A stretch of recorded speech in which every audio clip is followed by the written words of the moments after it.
podcast is part of the Sports Social Podcast Network. Salut à toutes, salut à tous, bienvenue pour la deuxième étape du Tour du Pays Basque aujourd'hui. Et comme toutes les étapes, désormais, elles seront toutes difficiles, toutes montagneuses, avec beaucoup de mètres de dénivelé. Aujourd'hui, il y a 3200 mètres de dénivelé. On commence quasiment avec une ascension dès le début. On a d'abord 8 km de plat, puis la montée d'Etchori, 6 km 600 à près de 7% de moyenne.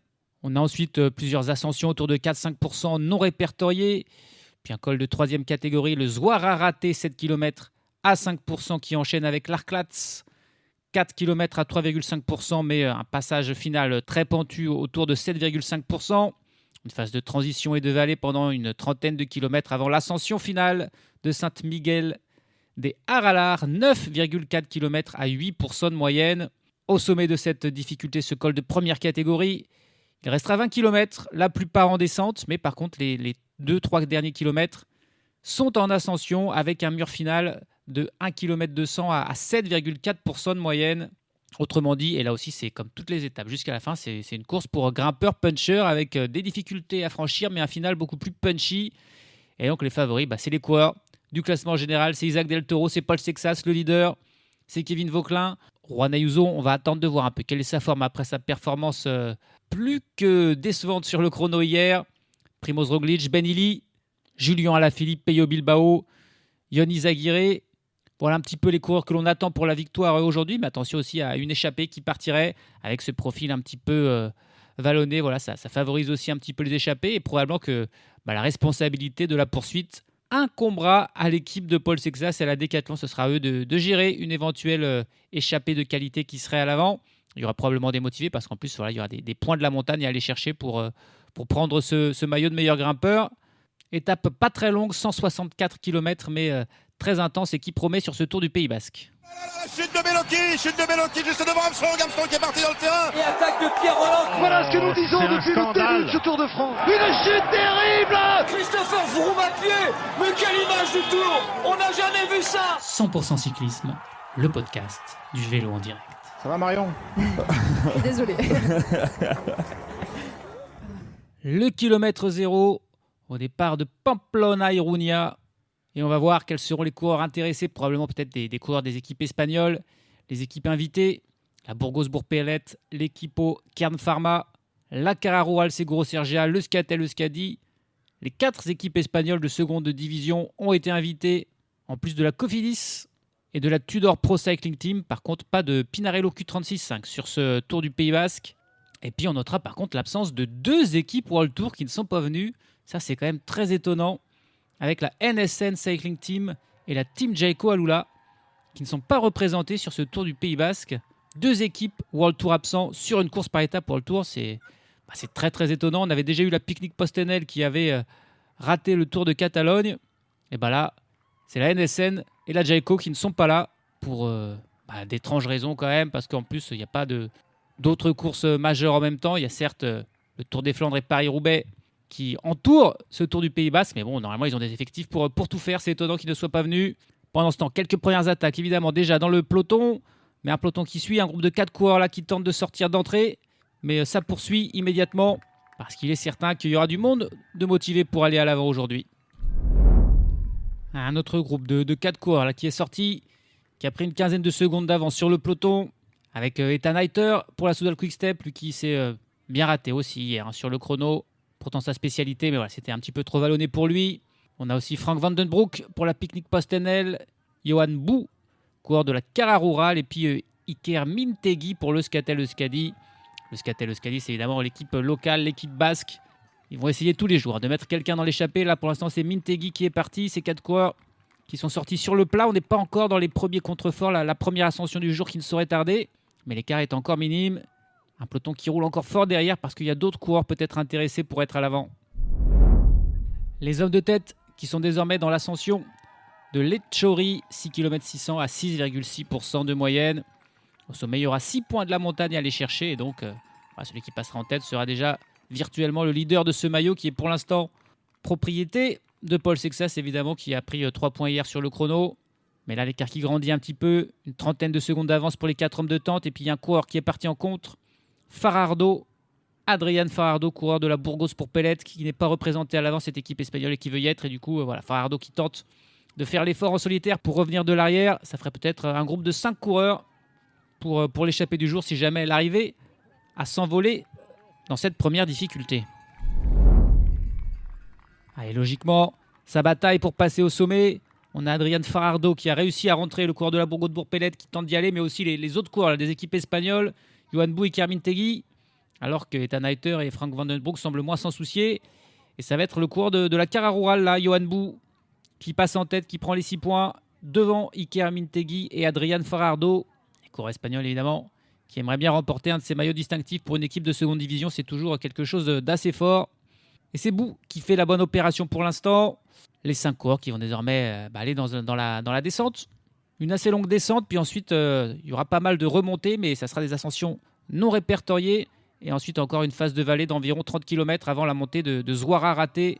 On est parti, puis une quinzaine de kilomètres, 5 hommes à l'avant, mais aussi 2 hommes en contre. On a d'abord eu un duo d'Espagnols, encore une fois, des équipes de seconde division, et notamment de la Carm Pharma, Nil Rimeno et Jorge Gutiérrez, 2 équipiers qui ont tenté de sortir, parce que la Carm Pharma, c'est la seule des 4 équipes espagnoles à ne pas être à l'avant, mais ils n'ont pas réussi, ils ont été repris par le peloton. Par contre, il y a un duo un peu plus, on va dire, talentueux, entre guillemets, qui lui aussi est sorti et est en train de revenir. C'est un duo avec Bruno Armirail pour la Visma Lease Bike et Raúl Garcia Pierna pour la Movistar. De très très bons rouleurs grimpeurs, vraiment là, s'ils arrivaient à rejoindre l'échappée, ça changerait un petit peu la donne. Je trouve ça ferait que cette échappée d'un seul coup aurait bien meilleure allure avec la présence d'Armirail et de Garcia Pierna qui sont pas très loin, qui sont en contre, qui pourraient bien revenir parce que l'écart avec le peloton est désormais au-delà des 2 minutes pour les 5 hommes à l'avant. Un peloton mené par la Decathlon CMA-CGM qui déjà est en train de gérer, parce qu'avec ce duo en plus Armirail et Garcia Pierna qui pourrait bien revenir sur la tête de la course, ça a commencé à faire une échappée un petit peu dangereuse pour la victoire d'étape et même pour le classement général. 145 km de l'arrivée et la jonction est faite entre le duo du poursuivant et les 5 hommes à l'avant. Il y en a donc désormais une échappée de 7 coureurs de 7 équipes différentes, avec Ethan Hayter, Adrián Farardo, Raúl Garcia Pierna, Frank Vandenbroek, Johan Bou, Iker Mintegui et Bruno Armirail. 2 minutes 30 d'avance pour ces 7 coureurs sur le peloton. Et parmi ces échappés, c'est Bruno Armirail, le mieux classé au classement général. Il est 12e à 50 secondes de Paul Sexas. Donc voilà, c'est un danger.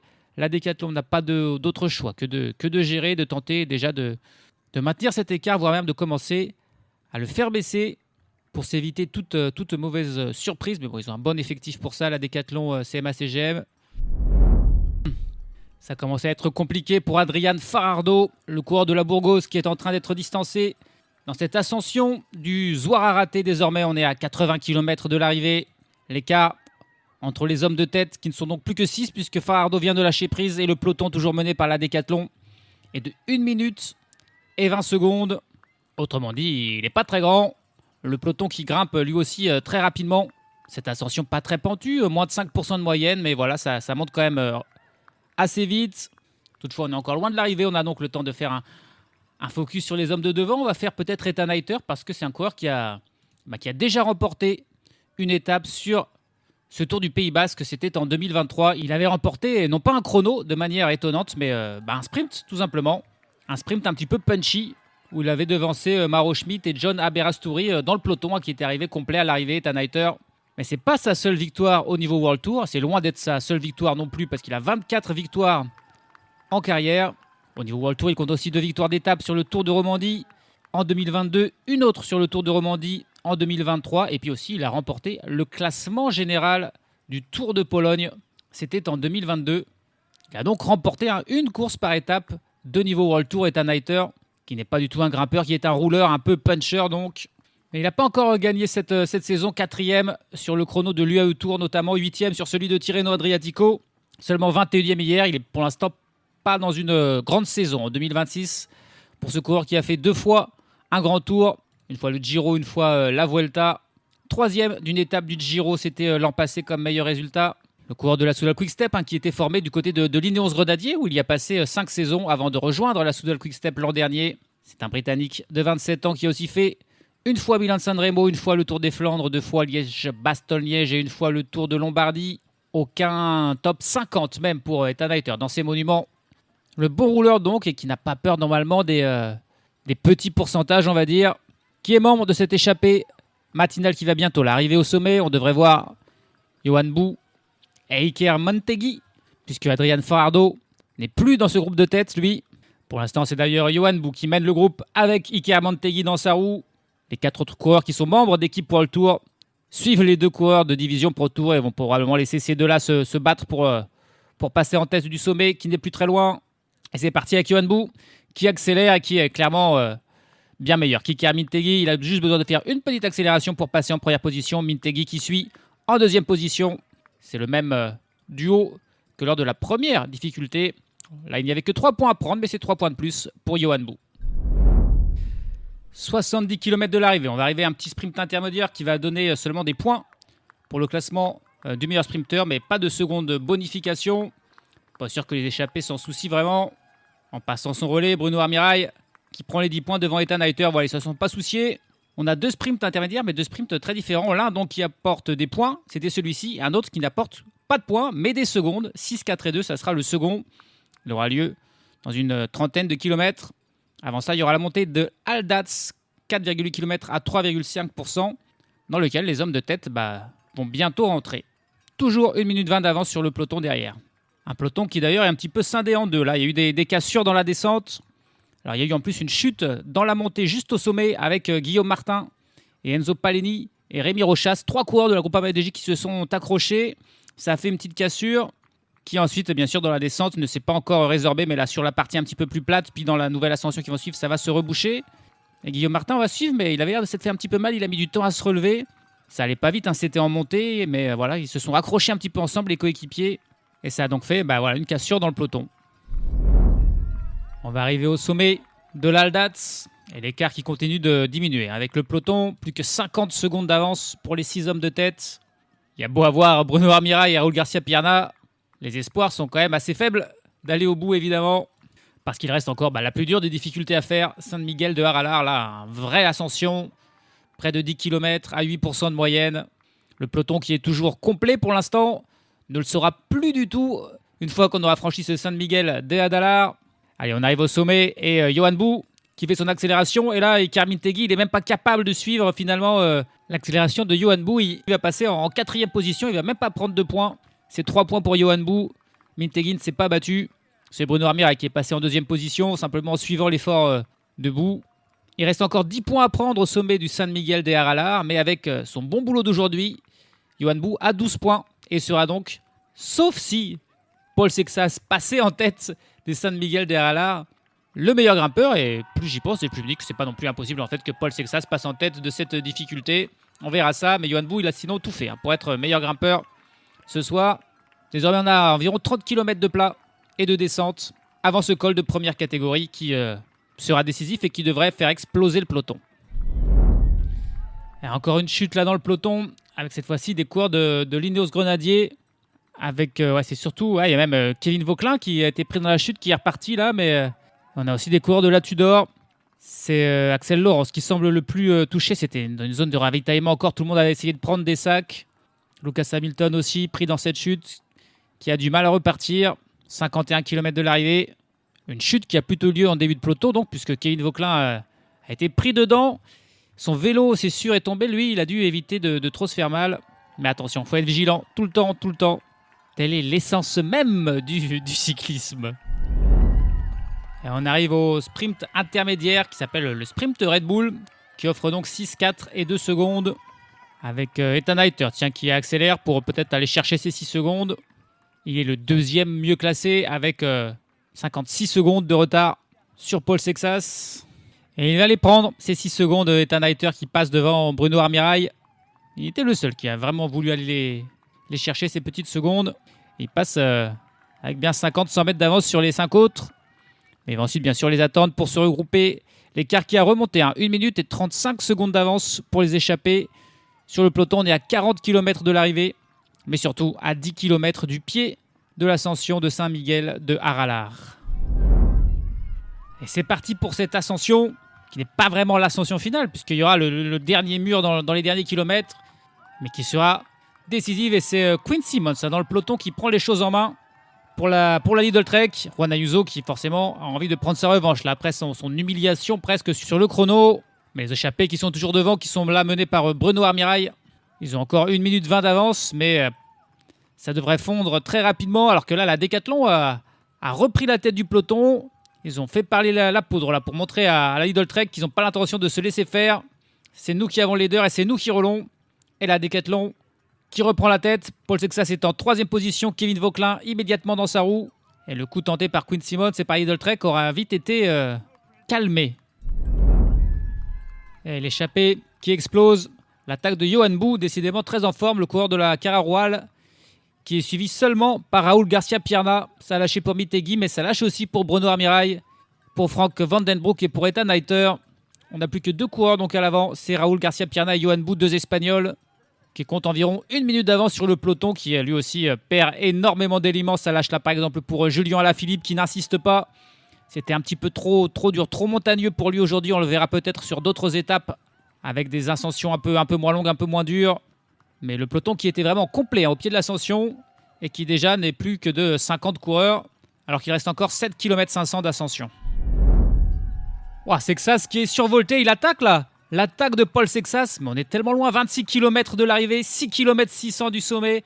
Et inspiré par les mouvements de Pogacar, de Van Der Poel, de Remco Evenepoel, il se sent pousser des ailes. Skelmose qui saute dans sa roue, mais il lâche aussi Skelmose, personne qui peut suivre. Et personne qui n'a suivi ce mouvement de Paul Sexas là, qui a surpris un petit peu tout le monde. Je pense qu'on ne pensait pas qu'il allait attaquer de si loin, on pensait peut-être même pas qu'il allait attaquer, puisqu'il y a une ascension, il y a une descente, il y a un mur final. Mais alors là, Paul Sexas, il fait pas que gérer son avantage, comme on aurait pu se l'attendre. Il attaque et pour l'instant, on ne suit pas. C'est Lipovic qui prend la tête du groupe des poursuivants. Ils reviennent sur Skelmose, Ben Tulette qui suit. Isaac Del Toro semble bien plus en retrait, tout comme Juan Ayuso ou Primoz Roglic. Il se retourne beaucoup Paul Sexas, l'écart n'est pas grand, mais voilà, il est sorti, emmené par ses équipiers. Il a accéléré et il est parti. Mais il reste encore beaucoup de kilomètres, beaucoup d'ascension. Attention de ne pas s'être laissé griser là, par le maillot de leader, par sa bonne performance d'hier. Et à le payer dans le final parce que il reste encore beaucoup de kilomètres avant l'arrivée. Ah, le pauvre Johan Bou là, qui tente de s'accrocher à la roue de Paul Sexas, c'est le dernier survivant des échappés, mais il loche la tête, il est dégoûté Johan Bou parce qu'il se rend compte que c'est Paul Sexas, que c'est le seul qui peut lui priver du maillot de meilleur grimpeur ce soir. C'est lui qui est en train de le doubler et qui est en train de s'envoler pour aller prendre les 10 points qui s'ajouteront aux 3 qu'il a déjà. Et donc devancer Johan Bou de un petit point dans ce classement, à moins que Johan Bou s'accroche pour terminer dans les 5 premiers de l'ascension, mais ça paraît peu probable parce qu'on est encore loin du sommet.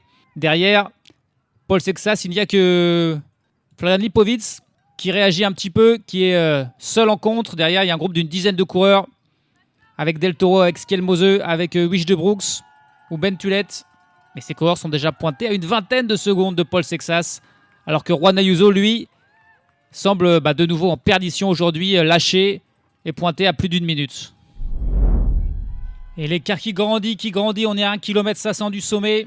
Il a 45 secondes d'avance sur un groupe avec Isaac Del Toro qui, comme d'habitude, réagit un petit peu tard. Il est accompagné par Lipovic, par Wish de Brooks, par Roglic, Yon Izagirre. On a pas mal de monde pour Astana avec Champoussin, Higuita, Terrada. Alex Baudin pour Lièvre, Ben Tulette aussi qui est encore là pour la Visma. Mais c'est vraiment Del Toro qui fait le plus gros du travail, qui même est en train un petit peu de se détacher des autres. Il n'y a que Lipovic et Wish de Brooks qui peuvent le suivre. Izagirre et Roglic qui réagissent avec un petit temps de retard. Mais voilà, ces coureurs sont pointés à 50 secondes de Paul Sexas, seul en tête. Je commence un petit peu plus à avoir de mots. C'est incroyable. On verra ce qui se passera jusqu'à la fin de ce Tour du Pays Basque. Mais s'il continue comme ça jusqu'à la fin, la question de l'amener sur un grand tour et même sur le Tour de France, plus que légitime, deviendra inévitable. Et la réponse devra être oui, quoi. On ne peut pas ne pas amener Paul Sexas sur au moins un des 3 grands tours cette saison. S'il domine ce Tour du Pays Basque comme ça du début à la fin. Parce que là, c'est du haut niveau. Le sommet pour Paul Sexas qui prend en plus les 10 points et qui gardera le maillot de meilleur grimpeur. Pauvre Johan Bou qui va être dégoûté, même s'il le portera demain sur la course, il n'en sera pas le leader officiel. Désormais, c'est la descente, une longue descente pendant quasiment 15 km. Et puis ensuite, ce sera le petit mur final. Il a 50 secondes d'avance sur Florian Lipovic, qui s'est échappé légèrement là, du groupe de poursuivants.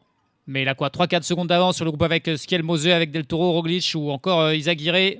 Possible que ça se regroupe tout dans la descente et voilà, va falloir qu'il s'organise. Mais on a vu en plus que Paul Sexas était un très bon descendeur. Même s'ils s'organisent, même s'ils travaillent bien ensemble, ces coureurs-là ne reviendront pas sur Paul Sexas. Ouais, qu'est-ce qui s'est passé là pour Mikel Landa? Allongé sur le sol. Il est tombé dans cette descente. Il a dû se faire très mal parce que là, c'est une descente très rapide. On voit Paul Sexas qui lui dévale, qui prend tous les risques. C'est impressionnant la descente de Paul Sexas. Et malheureusement pour Mikel Landa, là, il n'a pas fait preuve de la même agilité. Son vélo est dans le bas-côté. Lui est allongé sur le bord de la route. Il a 3 personnes autour de lui. Et alors là, c'est l'abandon, c'est sûr et certain. Et on espère que ça ne sera pas trop grave pour l'Espagnol. Très populaire en plus, bien sûr, sur le Tour du Pays Basque. Les fans vont être très déçus. C'est une grosse chute dont on n'a pas d'image. On a juste la conséquence de lui là sur le bord de la route, allongé complètement. Et il allait probablement à 60-70 km/h quand il est tombé. Donc là, ça pourrait être gravissime. On espère que ça ira. Pendant ce temps, lui, Paul Sexas, il vole. C'est impressionnant. Même dans cette descente, il gagne du temps. Il a 1 minute d'avance désormais sur son premier groupe de poursuivants. Avec Schielmose, Lipovic, Wish de Brooks, Izagirre, Baudin, Champoussin, Del Toro, Roglic et Bentulet. Juan Ayuso, pendant ce temps, lui, est pointé à plus de 2 minutes. Bon, les écarts sont énormes, les écarts sont impressionnants. Déjà hier, après le chrono, je ne voyais pas trop comment on pouvait rattraper Paul Sexas au classement général. Bon, bah là, c'est fini, hein. C'est sûr, certain. S'il ne tombe pas, comme vient de le faire par exemple Mikel Landa, il va remporter ce Tour du Pays Basque. La France qui va enfin remporter une course par étapes pour le Tour, pour la première fois depuis près de 20 ans. Et puis plein d'autres espoirs, hein. Plein la tête pour les supporters français, clairement. Devant ce gamin de 19 ans qui hier est devenu le 3e plus jeune coureur à remporter une course World Tour dans l'histoire. Il va devenir aujourd'hui, je suppose, le plus jeune coureur dans l'histoire à remporter 2 courses World Tour, puisqu'il en a remporté l'une après l'autre. Il a remporté sa course World Tour, âgé de 4 jours de plus que Remco Evenepoel et Joshua Tarling, qui avaient tous les deux 19 ans et 190 jours quand ils ont remporté une course World Tour. C'est que ça, s'il en avait 19 ans et 194 jours, aujourd'hui il en a 195 et il va aller chercher une 2e victoire et assommer ce Tour du Pays Basque. Allez, Paul Sexas qui commence la dernière ascension avec... qu'est-ce qui se passe là? Il y a un supporter allongé au milieu de la route qui s'est fait rentrer devant par une moto. Paul Sexas qui passe entre les deux. Ouh, mais c'était chaud. Qu'est-ce qui s'est passé là? Clairement, il y a un fan allongé au milieu de la route, mais pas en protestation, en souffrance. La voiture du commissaire bloquée derrière cette personne allongée sur le bord de la route qui, bien sûr, ne peut pas passer. Et Paul Sexas qui a été agile là pour zigzaguer au milieu de tout ça. Il a dû se faire accrocher par une moto, ce supporter. Et c'était chaud là pour Paul Sexas qui a évité la voiture du commissaire qui normalement est devant lui, éviter le supporter, éviter 2 motos qui étaient arrêtées. Et il est reparti ouvrir la route. Encore un incident là, assez étonnant. Mais c'est passé pour Sexas. Il a plus que 3 km et il pourra franchir la ligne d'arrivée, on espère, sans le moindre incident. La notion de phénomène est parfois légèrement galvaudée, la notion de pépite, mais là c'est phénomène, là c'est pépite. C'est Paul Sexas, il n'a plus que 500 mètres à faire. Il fend la foule toujours énergique du Pays Basque. Il a 1 minute 26 d'avance sur un groupe de 5 coureurs avec Schielmose, Lipovic, Wish de Brooks, Izagirre et Alex Baudin. Eux-mêmes, ils ont une dizaine de secondes d'avance sur les autres coureurs du classement général que sont Roglic, Del Toro, Terrada, Higuita, Champoussin et Bentulet, qui vont se battre tout ça pour la 2e place parce que la première, elle est pour Paul Sexas qui n'a plus que quelques centaines de mètres à faire avec le maillot de leader sur les épaules. Il va tous les garder, les maillots. Le maillot de leader, le maillot du classement par points, le maillot du classement de la montagne, le maillot de meilleur jeune et une 2e victoire d'étape. Incroyable ce que est en train de faire Paul Sexas. Et il est dur ce dernier mur, hein, c'est à 8-9% de moyenne, mais ça ne sera pas un souci, il continue jusqu'au bout. Et le jeune coureur de 19 ans qui là, peut-être bien aujourd'hui, plus que jamais, marque définitivement le cyclisme, le peloton et le grand public et tous ses adversaires sont au courant qu'un nouveau phénomène est né. Et même Tadej Pogačar et Jonas Vingegaard doivent regarder ça en se disant voici un futur problème, très certainement qu'il faudra gérer cette année ou l'année prochaine, parce que là, il a atomisé tout le monde. Derrière la lutte pour la 2e place avec un petit regroupement entre les 2 groupes, même si Isaac Del Toro n'est pas là, il a été distancé lui. Décidément, après Ayuso, c'est Del Toro, c'était les 2 favoris peut-être annoncés avec Sexas. Et ce ne sont pas eux les dauphins de Paul Sexas. C'est parti pour le sprint pour la 2e place dans ce groupe de 7-8 coureurs avec Schielmose, avec Wish de Brooks qui est le premier à lancer. La route est assez étroite, c'est pas facile de passer.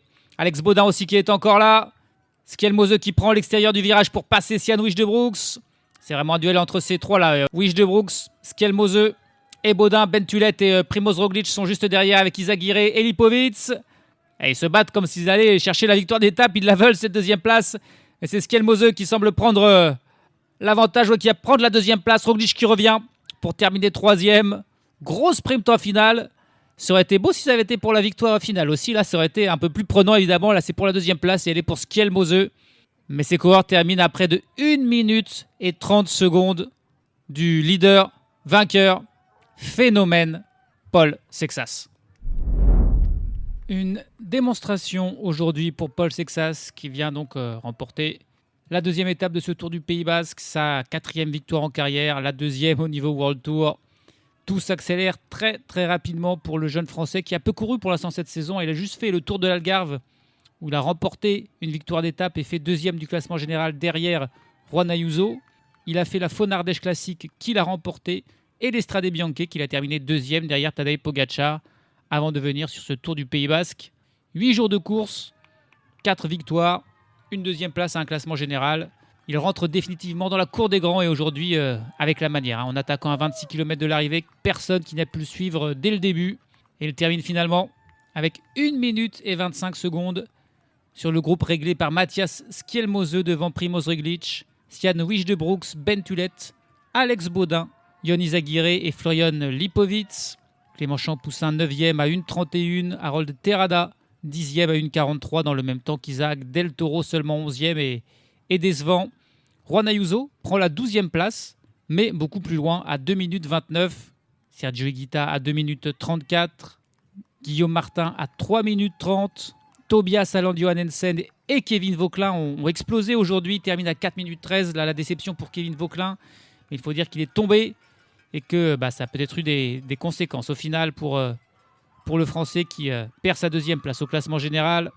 Brandon McNulty, lui, termine à plus de 12 minutes en 64e position, alors que Mikel Landa, lui, a terminé, malgré sa grosse chute. Je pensais qu'il allait abandonner, non, il termine 67e à 13 minutes 11. On verra s'il sera là demain pour reprendre la course quand même, parce que c'était une grosse gamelle, a priori, qui s'est prise. Le dernier du jour, c'était le membre de l'échappée, celui qui a craqué en premier, Adrian Farardo, qui termine à 22 minutes 18. Il a vécu un calvaire sur la fin d'étape après les efforts de début, mais il a réussi à terminer. Ce qui n'est pas le cas de 2 coureurs de la Tudor pris dans la chute avec Kevin Vauquelin et les coureurs de l'Ineos. Eh bien, c'est finalement l'équipe suisse qui paye le plus gros tribut avec les abandons de Marco Brenner et de Luc Wirtgen, alors que 4 coureurs n'avaient pas pris le départ aujourd'hui. Luca Vergalito pour l'Alpecin, Mathieu Kokelman pour la Lotto Intermarché et 2 autres coureurs déjà de la Tudor avec Hannes Wilksch et Yanis Voisard. Est-ce qui veut dire qu'après 2 jours de course, ils sont plus que 3 à la Tudor avec Julien Alaphilippe, avec Fabian Weiss et avec Jakob Eriksson. Hécatombe totale dans cette équipe. On verra si Alaphilippe pourra sauver un petit peu l'honneur de cette équipe en allant chercher une victoire d'étape. Au classement général, l'écart est plus que fait. Paul Sexas a 1 minute et 59 secondes d'avance sur Primoz Roglic, qui est 2e. Florian Lipovic, l'autre coureur de la Red Bull, est 3e à 2,08. Matthias Skelmose, 4e à 2,14 devant Bentulet à 2,27. Alex Baudin à 2,31. Ion Izagirre, Isaac Del Toro, Harold Terrada et Sian Wijdebrooks sont aussi dans ce top 10 du classement général. Alors que pour Kevin Vauquelin, c'est la déception. Il chute à la 21e place à 4,46 et abandonne toute ambition. Dans ce classement, Paul Sexas aussi leader du classement par points devant Primoz Roglic et Matthias Skelmose.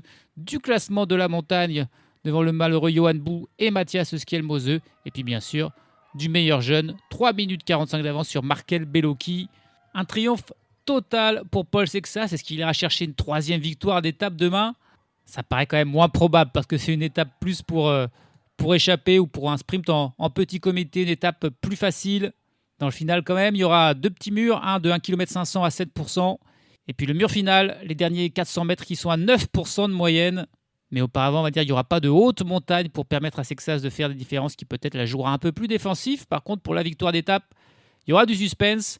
Vu que pour le classement général, c'est plié, sauf grand malheur, Paul Sexas va remporter ce Tour du Pays Basque. On va suivre ça tout le reste de cette semaine avec grande attention. Salut à tous, salut à toutes.